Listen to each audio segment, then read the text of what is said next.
The Mets and the Yankees won tonight, and both teams The curse remain is in first broken. place in The their curse is Eastern broken. divisions. So I think that's a nice segue over to the Mets and Yankees talk for tonight. Where do you want to start, guys? Ram, what do you think? Which one of those do you want to lead off with? Well, I always like to, since we outnumber Luke, I always try to give him a nice one to start out with, right? So I try to start out with the Yankees. So I'll give you one that I was talking to you guys about. Let's talk Trent Grisham and Jasson Dominguez for a little bit. Let's talk Trent Grisham and the Martian, right? So Grisham, and I think that's a great point considering the fact that Grisham had a key pivotal home run tonight again, right? This is a guy who continues to hit and is a former top pedigree, top prospect who's now hitting with the Yankees, right? Who have found ways to get value out of guys. Grisham's played his way into a starting spot. Looks like on the flip side, Dominguez has played himself out of a starting spot. And so I got two questions here for you, and I'll answer myself as it swings back around. But how do we feel about this long term for Grisham? Is this a guy that we think is going to keep it up? Because I do feel pretty good about it. And secondly, if we talk about Dominguez, I feel like watching from the side, from the other side of the water here, so you'd be better to talk about this than me, Luke. Volpe's gotten a longer leash than Dominguez, who's still coming back from injury in a way and recovering, right?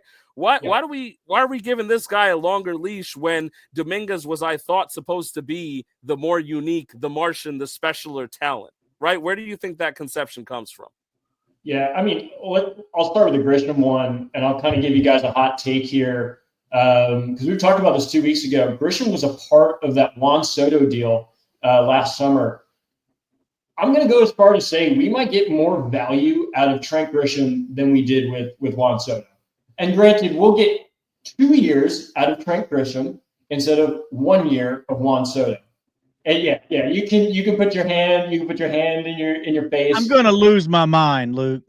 That's the worst take. I'm going to lose my mind. How is that the worst take? We get 2 years. Let him finish.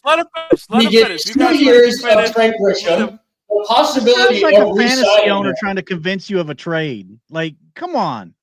Did you guys take on more risk here? Is that what you're trying to tell me? Trent Grisham should not even be on the roster at this point. I'm just going to say it. What? Like, what do you mean he shouldn't be on the roster? He has over 1,000 OPS right now. Like, what do you mean he shouldn't be on the roster? Over the last 3 years, his highest batting average was 198. Absolutely. And that was going to be my next point, is that his WRC plus was 83, 90, and 91. He was just the throw-in on the trade. He shouldn't even be on the team. What do you mean? He's batting over 1,000 OPS, Ash? He should have not been on the training. Yeah. This guy should not even be on the team. He was not a great hitter. He should absolutely be on the fucking team right now. Like, he is batting over 1,000. Trent Grisham is awful. I don't know how else to explain this to you. And he's doing it in clutch moments. Like, how could you even say he is not supposed to be on the team? If we were talking 4 years ago and he was on San Diego, and I'm not talking 4 years ago. I'm talking each of the last 3 seasons. Under 200 and then just lights it up in the wild card. Yeah, I absolutely agree. He should not have been on that roster. But right now, he should absolutely be in the Yankees lineup the way he's hitting. I have never seen a more flash in the pan bullshit than what he's doing right now. The last 3 seasons, his OPSs are 626, 666, 675. This guy is dog shit at the plate. This is the most heater of heaters I've ever seen. He's figured something out, Ash. Like, some people have a much longer learning curve than others, and something has clicked for him, and he's figured it out. The Martian he's been a top 20 prospect. His WRC plus right now is 106. It's not like he's just been totally irrelevant at the plate. He's not hitting like you thought. You thought he would be an all-star caliber player, and he's not that. But this is a guy you can't just sit on the bench. He's 22 years old. He needs at-bats. Get him in the lineup. It's not like the team is suddenly sub 500, and you've just like pulling out the stops to try and find something. Trent Grisham sucks. No. Trent Grisham has sucked. And I can absolutely agree with that statement. But he is the hot hand right now. He's consistently hitting. Hot hand right now. That's what I said. He's on a heater. He's simply on a heater. So you keep rolling with him. Why? No, he shouldn't have even been on the team. Take him out of the lineup? Why? This is the analytic bullshit that pisses me off. When a guy is hitting well, keep him in the lineup. Let him keep rolling. 80 at bats this year. You're going to judge him off 80 at bats when we've seen 2,000 at bats of suck. Yeah. 2,000 at bats. I don't know. Come on, man. It took him 2,000 at bats to finally figure it out. I don't know what else to tell you. This guy's awful. I gotta be real with you here. I think so. I do think you went over the edge for me there, Luke, when you're saying that you're going to get more value out of Trent Grisham than Juan Soto, right? Because when you look at the value that Juan Soto provided last year alone for the Yankees, that's worth a couple years, right? So let's be. But Ash, I gotta take that one to you, man. He shouldn't be on the team. I think that's a little off base. I mean, he's got a WRC of like 175 right now. He's a former first-round pick. Right now, but I'm saying in the offseason, he shouldn't have made the team. In certain cases. No, but they didn't have other options that were better than him to make the team. They should have found better options. He's hit his way into the lineup. This isn't the Athletics. No, but Grisham looks like a smart move right now. If the team said we like getting bailed out by a heater. But right now, this is a hell of a heater. Absolutely. Right now. Right? So, like, it's one of those things. You should still be. The other point, too, is, like, he shouldn't be on the team. Like, it's revisionist history to use what he's done this year to justify what they should have done in the offseason. No, to start the season, he was your fourth outfielder. He was your depth outfielder. And what is your depth outfielder supposed to be good at? Supposed to be good at defense. And that's what he excels at. That is why he was on the team. He's also a fantastic base runner. Bring him in the late innings. Let him run. Let him play the field. That's why he's on the team. And you want to know what? Right now he's on a heater. He's hitting the ball well. He should be in the starting lineup. I disagree. We've got too long of a track record of not being good to base it off of. I think he's not. You gotta. I guess this is kind of a traditionalist thing, and maybe this is where one of them or Luke and I agree, where I do believe a lot in momentum in the hot hand. I do believe in the idea of, like, he hit a clutch home run today. You're damn sure not putting him in the lineup tomorrow. I don't care if it's one of those things where it's like, oh, he's against the lefty. Maybe the analytics say you shouldn't play him. No, man, the guy hit a home run that brought you the game win tonight. Like, get him in the lineup tomorrow. Reward him for that shit, right? And so he's been hitting a lot for the Yankees and in clutch situations. And I can understand what you're saying in terms of the fact, like, the Yankees could have prepped better for that situation than just having Trent Grisham, right? But, and that insane take, by the way, Chris, was to the when you said that you're going to get more value out of Grisham than Juan Soto, because that is insane. But I do believe in playing the hot hand. I think it's one of those things where the Yankees were looking for they expected Dominguez to do what Grisham is doing right now. So the idea that Grisham is doing this and Dominguez, who was the super touted guy, isn't, is obviously a little bit confusing for the Yankees, because they've got to make a decision on playing time, right?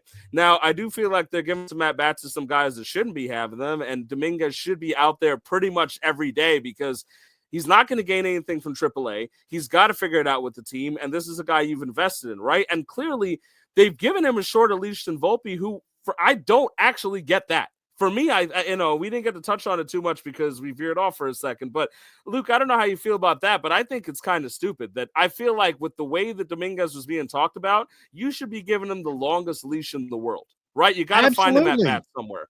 Don't rot on the bench.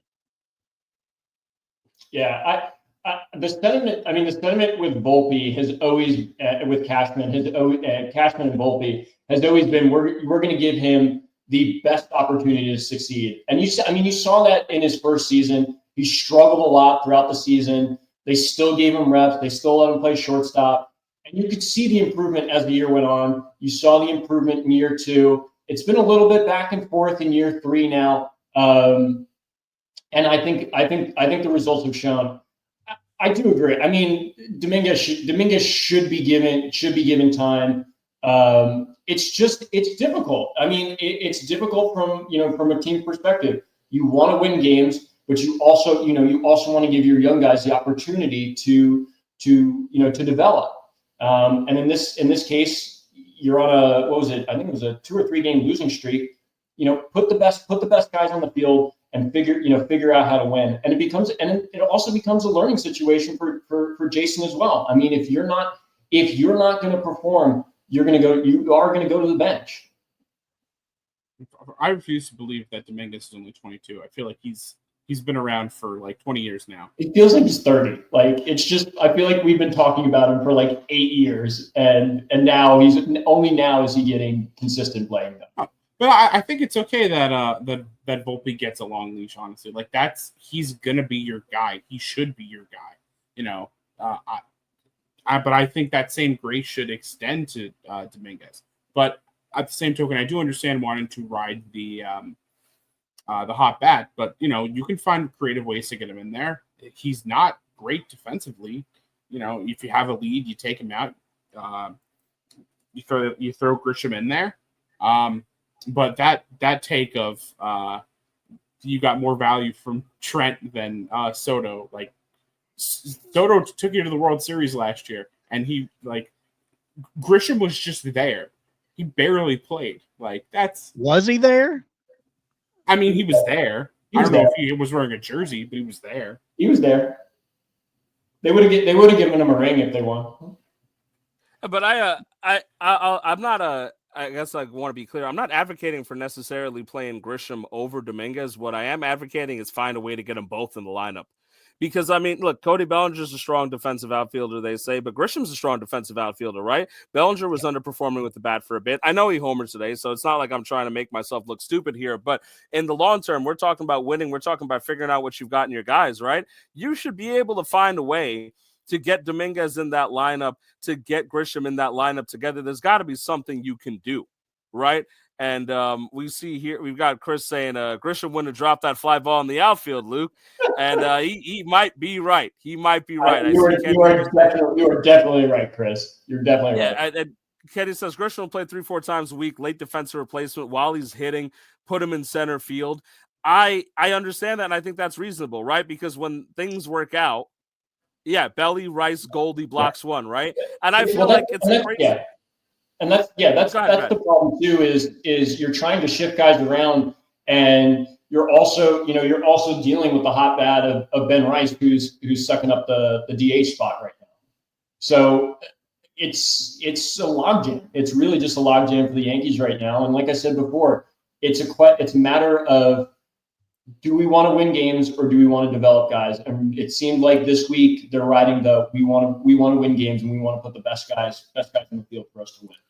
Well, you got to win but games. I mean, let's talk about like Bellinger versus like Dominguez, right? I feel like that is, if Bellinger doesn't pick up the bat real quick, right? I'm starting Grisham over Bellinger, and I'm finding a way to get Dominguez in that lineup. Right. Absolutely. I get, look, the Ben Rice, Absolutely. right? So like, that's the way I look at it, where I'm like, I don't like that it feels like the first move was to bench Dominguez instead of benching like Belly. I know there's money involved there, so it's kind of an iffy moment, but you gotta, Dominguez is a guy, like we said, we've been talking about this guy for what feels like a decade, right? Like every time he took a breath, everyone heard about the Martian, so I want him to have that long leash. I want him to be the guy that the Yankees told me he was going to be.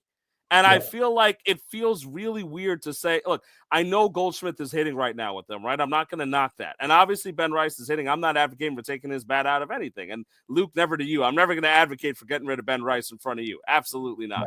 But it's one of those things where you've got to find a balance, right? Because if this is the guys that are playing winning ball, then Belly's got to ride the bench. It's like Ash said, Jasson Dominguez isn't giving you nothing.